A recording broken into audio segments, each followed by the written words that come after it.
Ketika Allah menafikan Tuhan selain dirinya, saya ulang lagi, ketika Allah ingin menafikan Tuhan selain dirinya, sebenarnya argumentasinya itu gampang sekali. Kita tahu di awal juz 6 misalnya qul ara'aitum ma tad'una min dunillah, ara'aitum di tafsir-tafsir akhbiruni. Coba saya kasih tahu, ara'aitum ai bima'na apa? Akhbiruni. Coba kasih tahu saya. Kalau mereka itu Tuhan, apa reputasinya? Aruni, tunjukkan ke saya. Madza khalaqu minal ardi. Ketika aku menciptakan bumi itu mereka urun apa? Fir'aun lahir di bumi, Namrud di bumi, Nabi Isa di bumi. Semua yang kamu Tuhan kan lahir di bumi. Lalu ketika bumi diciptakan, kontribusi mereka itu apa? Mbok kalau yang merasa jadi Tuhan tuh mbok yo gawe lah urun gitu. Gampangane iku yo wong iku ana kualifikasine. Nek dadi kiai iku yo tau mutolaah. Tahu ngaji bafail macam-macam lah soalnya. Nak jadi wong sugih itu syaratnya ya diwarisan atau pekerja keras kan kabeh ono syarat. Maksud jadi pangeran tanpa kualifikasi. Jadi presiden yang menang di pemilu ini. Ini jadi Tuhan kok tidak punya reputasi aruni madza khalaqu minal ardi am lahum syirkun fis samawat. Kok jadi Tuhannya bumi ya reputasinya menciptakan bumi. Lah Jubair bin Mut'im itu orang kafir, saya ulang lagi orang kafir. Terus Allah membombardir dengan argumentasi am khalaqus samawati wal ard. Yang kamu tuhankan apa menciptakan langit bumi? Am khuliqu min ghairi syai'in, apa yang kamu tuhankan itu wujud begitu saja tanpa pencipta. Wos pokoknya dibombardir gitu. Sampai beliau tidak kuat akhirnya matur Rasulullah asyhadu alla ilaha illallah wa annaka rasulullah. Jadi dulu itu mukjizatnya Quran itu orang kafir saja tahu. Saking dahsyatnya, logika yang dibangun itu saking dahsyatnya, dan itu murni argumentasi ilmiah, bukan jimat, mboten. Terus diwaca sakmene ambek poso, iku mboten enten ngoten riyen. Yes, pokoknya memang ilmiah. Saya punya sekian contoh. Sampean boleh nggak percaya, tapi kebangetan ora percaya. Dulu di antara sifatnya Rasulullah, saya sering ya kadang-kadang ya kepengen emosi lah wong dikandani pangeran kok angel ra karuan. Tapi dulu para nabi itu disifati Allah qad ja'atkum bayyinatum mir rabbikum. Orang-orang kafir dulu disalahkan Allah karena sudah ada bayinah. Bayinah itu kebenaran yang ketok welo-welo begitu jelas. Sehingga Allah ketika mensifati kekasihnya yaitu Rasulullah SAW, itu status yang ditonjolkan Allah itu apa? Lam yakunil ladzina kafaru min ahlil kitab wal musyrikin munfakina hatta ta'tiyahumul rabbina. Itu siapa? Rasulun minallah yatlu suhufam mutahharah. Orang kafir yang ngotot terhadap kekafirannya, baik ahli kitab maupun orang musyrik, itu tidak akan tercerabut dari akar kekafiran sehingga datanglah bayinah. Bayinah itu kejelasan yang benar welo-welo. Siapa itu? Rasulun minallah yatslu suhufam. Nah, benar welo-welo itu karena argumentasinya dibenturkan. Saya ulang lagi, dibenturkan. Saya beri sekian contoh argumentasi yang dibenturkan. Saya berkali-kali cerita kalau ngaji. Lama sekali, ya saya ulang lagi, lama sekali cara berpikir orang kafir, entah kafir Cina, entah kafir Quraisy itu sama. Di mana-mana Tuhan itu penyelesai problem. Pikiran mereka kalau problem itu banyak ya Tuhannya harus banyak, makanya ada dewa petir, dewa dewi keberuntungan macam-macam. Di orang kafir jahiliyah juga sama, ini Tuhan spesialis hujan, ini Tuhan apa sesuai fungsinya. Sehingga ketika Rasulullah itu datang membawa konsep satu Tuhan, mereka protes. Disebut aja'alal alihata ilahau wahida inna hadza la syai'un ujab. Masa Tuhan satu padahal problem kita ini banyak. Inna hadza la syai'un ujab, ini aneh. Tapi Nabi secara telaten adu argumentasi. Kalau kamu sebagai pembantu, sebagai budak, lalu majikan Anda banyak, semuanya punya perintah yang beda-beda, kamu suka apa enggak? Ya tidak suka Muhammad. Enak mana majikan banyak sama majikan satu? Ya enak satu. Tuhan kamu itu majikan kamu. Kalau Tuhan kamu majikan kamu, kalau Tuhannya banyak, perintahnya beda-beda, habis kamu. Ya sudah amat, Tuhannya satu saja. Itu namanya bayinah. Bayinah itu argumentasi yang enggak terbantahkan. Itu yang disebut hatta ta'tiyahumul. Itu disebut daraballahu mathalar rajulan fihi syuraka mutasyakisuna wa rajulan salamal lirajul hal yastawiyani masalah alhamdulillah. Jadi ketika mereka dijak argumentasi, oke mat, Kalau majikan banyak tuh gak enak, enak majikan satu. Wa rabbukum sayyidukum, Tuhan kamu itu majikan kamu, maka enak satu. Oke Muhammad, kita terima konsep itu. Alhamdulillah akhirnya mereka Islam. Nah sekarang enggak, berjuang ngamuk ya. Tidak logika itu rapati gelem. Nah, begitu juga tentang syarik. Saya berkali-kali kalau ngaji cerita, saya sebagai manusia mungkin atas nama hati saya sering tidak ikhlas, tapi atas nama ilmu itu saya ikhlas terus, nggak pernah tidak ikhlas atas nama ilmu. Saya beri contoh, sampai aku pengen ikhlas permanen, meskipun aku potonganmu ya ikhlas, tapi ini kita latihan, jenenge latihan. Nah ini saya beri contoh, nanti setelah pulang ngaji ini pasti ikhlas secara ilmu paling enggak. Ya saya ulang lagi secara hati segera roh hati banyak kepentingan lah jenenge hati. Lama sekali kita ikhlas mengatakan ini putih, ya kan? Kertas ini putih apa hitam? Putih. Kamu ikhlas gak? Ikhlas kan? Gak ada yang bayar kan? Kamu mengatakan putih kan? Gak tak bayar. Terus peci saya ini orang pasti sepakat ini hitam. Dan lama sekali orang mengatakan ini hitam tanpa ada yang gaji. Nah kenapa kita ikhlas? Karena memang faktanya ini putih, sehingga kita katakan putih. Peci hitam faktanya juga hitam, sehingga kita katakan. Pertanyaannya, kenapa ketika Allah kamu katakan Tuhan, kamu udah ikhlas? Padahal kamu mengatakan ini putih-putih, gak ada yang gaji juga mau. Alasannya apa? Karena ini fakta. Gitu. Sekarang Allah Tuhan itu fakta apa enggak? Fakta. Loh kenapa untuk mengatakan Allah Tuhan kamu nunggu opah? Loh itu ngawur tau cara ilmu. Boten ngawur boten. Ngawur kan? Harusnya kalau mengatakan fakta itu yang ikhlas. Putih kita katakan putih, hitam kita katakan hitam, meskipun nggak ada yang bayar. Nah itu ilmu. Maka kalau kita dengan ilmu nyembah Allah mesti ikhlas. Ya Allah memang kau Tuhan ya tak sembah. Atas nama ilmu loh, saya ulang lagi, atas nama. Tapi kalau atas nama hati, Gusti nggih nyembah lah Gusti nyuwun opah lah. Kalau ini kan maksudnya ku yo piye no, jadi ribet. Makanya di bab fakta itu Allah ngendikan waman azlamu mimman abadani li jannatin aw narin laulam akhluq jannatan wala naron alam akun ahlan al-uto'ah. Siapa yang lebih zalim ketimbang orang yang menyembah saya yang karena takut surga atau ingin masuk surga atau takut neraka. Andai kan saya sebagai Tuhan tidak menciptakan surga atau neraka, apa terus saya tidak dituhankan? Umpama pangeran ragai swarga neraka tetap pangeran tora, tetap pangeran kan? Jadi ilmu itu beda dengan rasa, ilmu itu pasti objektif. Nah dulu saya ulang lagi, orang kafir itu dijak begitu itu mau, sehingga ketika mereka Islam hari pertama saat itu juga langsung ikhlas karena logikanya permanen. Saya beri contoh, orang kafir itu kan pernah nganggap fungsi Lata, Uzza, Hubal, Manat itu setingkat sama Allah. Padahal mereka oleh mereka dianggap syarik, dianggap setara, dianggap mitra, dianggap sederajat dengan Allah. Sehingga mereka diceritakan Allah balhum qaumu ya'dilun, mereka komunitas kaum yang menyamakan selain Allah dengan Allah. Padahal gak mungkin kan, selain Allah setara dengan Allah kan gak mungkin. Iku dulu lan nerangno kangelane sak boleh. Cara gurune kuwi. Tapi gurune Kanjeng Nabi Muhammad sallallahu alaihi wasallam. Iku nerangkan sekali itu orang kafir paham semua dan semuanya masuk Islam. Itu hebatnya bayina hatta ta'tiyahumul bayin. Nabi cara nerangkan diajari Allah begini. Misalnya saya kerja keras, kemudian beli Innova. Ya atau adol warisan beli Innova. Kemungkinannya kan kerja keras atau warisan. Utawa ngerayu mertua kelar tuku Innova, kemungkinan itu sing rodok dake itu jalur pintas ngerayu mertua lewat bojone maksudnya, semacam-macam lah. Apapun itu ciri khas pemilik itu nggak ingin orang lain itu setara dengan dia. Kue kerja keras nabung puluhan tahun beli Innova, kemudian teman kamu udah ikut beli, cara menguasai Innova itu sama dengan kamu. Nak nyiler atau pamit atau bensin ini sak enak ide. Kue mangkel gak kira-kira? Kamu punya rumah, terus ono wong mlebu slonang-slonong kayak pemilik, kamu mangkel tak? Mangkel. Nah, Allah cara membuat tamsil itu ya begitu. Halakum mimma malakat aimanukum min syuraka'a fi ma razaqnakum fa antum fihi sawa takhafunahum ka khifatikum anfusakum.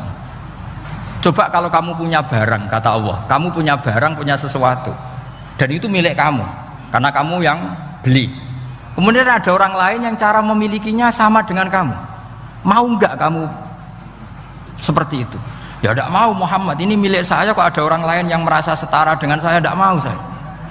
Kalau orang lain mau pinjam ya harus ngemis-ngemis lah, harus dodok-dodok. Ya seperti itu Allah itu bumi itu yang menciptakan Allah sendiri. Kemudian kamu menyertakan orang yang tidak ikut menciptakan setara dengan Allah, ini apa-apaan? Oke mat, kalau gitu Allah la syarikalah. Jadi itu tamsil apa? Saya ulang lagi ya, kalau kamu beli Innova, mau nggak ada orang lain yang cara menguasai Innova itu setara dengan kamu? Mau nggak? Nggak mau kan? Bahkan istri saja nak nganggu kudu pamit.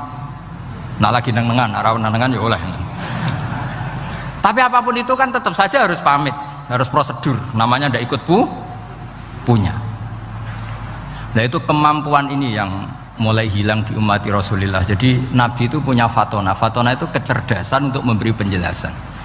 Disebut orang kafir itu tidak akan infikak, tercerabut dari cara berpikir mereka, munfakin hatta ta'tiyahumul.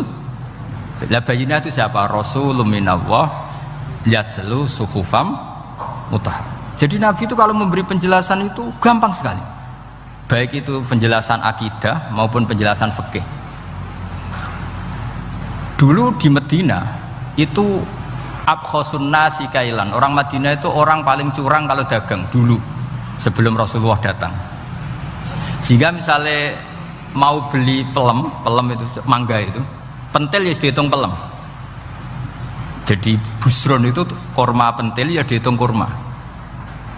Misalnya kulaan pari hijau wis dituku, padahal urung jelas dadi padi.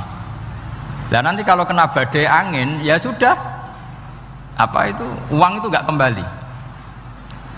Ketika Rasulullah datang, Nabi mau tanya, "Cung tuku apa?" Tumbas pelem. Sekarang satu pohon pelem dituku 2 juta, itu rego pelem ta rego pentil? Mbak sampean jawab ya. Pentil kan gak ono regane, sakmene niku. Ndak ketika dibayar 2 juta itu rego pentil apa rego pelem? Pentil lho mboten.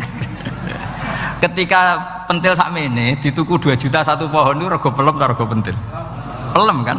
Sekarang faktanya pentil apa pelem? Pentil.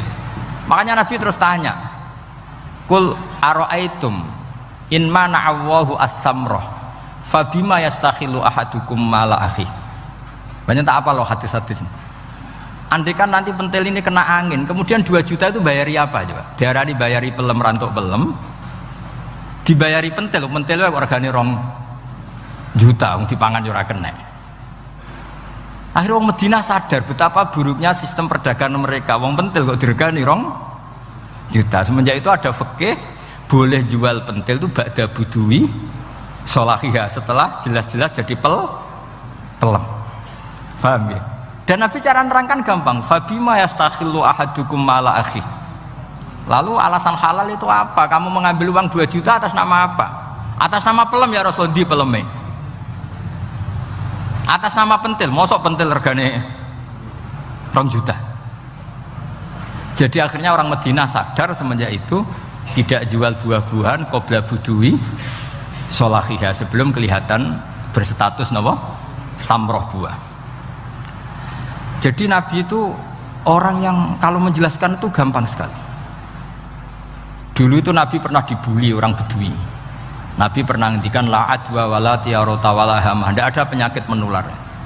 Ya ada orang Bedui itu iseng itu ya iseng. Ada unta gudiken dijejero unta waras, akhirnya sing waras melok gudiken. Si Bedui ya rodok kurang ajar. Rasulullah ditimbali, ya rodok kacau ngene. Alhamdulillah gak wong kudus nih. Ya Rasulullah, katanya engkau tidak ada penyakit menular. Ini onta ini tidak gudiken, tak jejer yang gudiken ikut gudiken. Terus Nabi banget pinter ya. Dikira Nabi itu kan kalah. Nabi jawabannya enak. Faman a'dal awala. Semua rawi membaca al awala. Mongko te sapa ada maringi nular sopoman al awala sing pertama. Ya nak iki jarimu ketularan iki, lagi ketularan sopo. Sing pertama gudiken. Wah iku asli lah ya, maksudku ya sing iki. Jadi Nabi itu gak pernah kalah kalau argumentasi. Nah sekarang banyak umat Nabi tambah soleh itu tambah rapat iso mikir biasanya. Makanya Mbah Mun terkenal bikin jargon zada khuzuan zada jalan ini. Karena kemampuan fatona itu juga harus diwaris. Saya beri contoh, ini ngaji hujjah, ini masih ngaji tentang Quran.